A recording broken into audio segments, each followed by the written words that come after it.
Hello சிவியன்ஸ், இன்றைக்கி எங்கள் வீட்டில் என்ன சமையல் பார்க்கலாமா? இன்றைக்கி சென்னா தான் பிளான் பண்ணியிருக்கோம். ஸோ சென்னாக்கு நான் எண்ணெய் ஊற்றிட்டு பட்டை, கிராம்பு, அப்புறம் ஒரு துண்டு ஏலக்காய், அப்புறம் இந்த கடல் பாசி அதை போட்டு வதக்கிட்டு ஆனியன் போட்டு வதங்க வச்சுட்டேன். இப்போ அந்த கேப்பில் நம்ம தக்காளி அரைச்சி எடுத்துக்கலாம். தக்காளி ஆனியன் 2 மீடியம் சைஸ்னால், தக்காளி குட்டியாக ஸ்மால் சைஸ் டொமேட்டோ 2 எடுத்துக்கலாம். எடுத்துகிட்டு நான் அரைச்சி இதில் ஆட் பண்ணிட்டேன். இப்போ அதை வதங்கட்டும். அது வதங்குற கேப்பில் நம்ம சென்னா வேக வச்சிடலாம். ஸோ சென்னாவில் நான் கொஞ்சோண்டு பெருங்காயத்தூள், கொஞ்சம் உப்பு ஆட் பண்ணிவிட்டு ஒரு 10 நிமிஷம் வேக வைக்கிறதுக்காக நான் இண்டக்ஷனில் வச்சுட்டேன். ஸோ அதுக்குள்ளே இந்த பக்கம் நம்ம அந்த கிரேவியில் ஆட் பண்ணுறதுக்காக கொஞ்சோண்டு முந்திரி, கொஞ்சோண்டு தேங்காய், அப்புறம் கொஞ்சமாக கசகசா, ஏன்னா நம்மளுக்கு கிரேவி திக்காக வரணுன்றதுக்காக. ஏன்னா நம்ம ஆனியன் வதக்கி போடுறோம்ல, ஸோ கிரேவி கன்சிஸ்டன்சி கொஞ்சம் திக்காக வரதுக்காக கசகசா அண்ட் முந்திரி அண்ட் கொஞ்சோண்டு சோம்பு, இது எல்லாமே சேர்த்து நம்ம நல்லா ஒரு ஃபைன் பேஸ்ட் மாதிரி அரைச்சி தனியாக வச்சுக்கலாம். இப்போ பாருங்கள், இங்கே தக்காளி வதங்கிடுச்சு.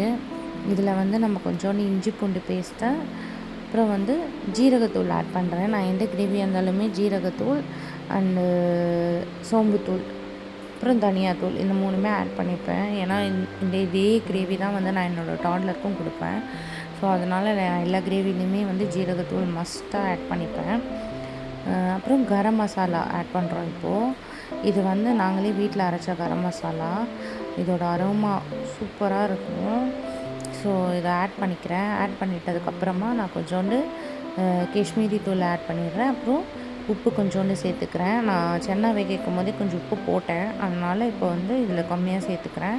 அப்புறம் மஞ்சத்தூள், இதெல்லாம் சேர்த்து நல்லா ஒரு கிளறினதுக்கப்புறமா நம்ம வேக வச்ச சென்னாவை இதில் போட்டுக்கணும். போட்டுட்டு கொஞ்சம் சென்னா நிறுத்திக்கோங்க. மீதி சென்னாவை நீங்கள் மிக்சியில் போட்டு கிரைண்ட் பண்ணி போடலாம். நல்லா திக்னஸ் வரும், கிரேவியும் டேஸ்ட்டாக இருக்கும். நான் இப்போதைக்கு நான் அதை மசிச்சு விட்டு நான் இதில் சேர்த்துக்க போகிறேன். அதுக்கு முன்னாடி நம்ம தேங்காய், முந்திரி இதெல்லாம் அரைச்சி வச்சுருந்தோம்ல, அந்த பேஸ்ட்டை இதில் ஆட் பண்ணிட்டேன். ஸோ அந்த கொஞ்சோண்டு சென்னாவே இப்போ நான் மசிச்சு இதில் ஆட் பண்ணிக்கிறேன். அப்போ கிரேவி கொஞ்சம் நல்லா திக்காக வரும். இது நீங்கள் அரைச்சி கிரைண்ட் பண்ணி போட்டிங்கன்னா உங்களுக்கு இன்னும் சூப்பராக இருக்கும் டேஸ்ட்டு. நான் இப்போ எனக்கு குயிக்காக பண்ணுறதுனால நான் அதை மசிச்சு சேர்த்துக்கிட்டேன். ஸோ இதை அப்படியே தண்ணி ஊற்றி நல்லா கொதிக்க விடுவோம். இது ஃபஸ்ட்டு நல்லா ஹை ஃப்ளேமில் வச்சுடுங்க. நல்லா கொதிக்கட்டும். நல்லா கொதிக்கும் போது இது லிட்டு போட்டு நீங்கள் க்ளோஸ் பண்ணிவிட்டு ஒரு 10 மினிட்ஸ் வச்சிங்கன்னா போதும்.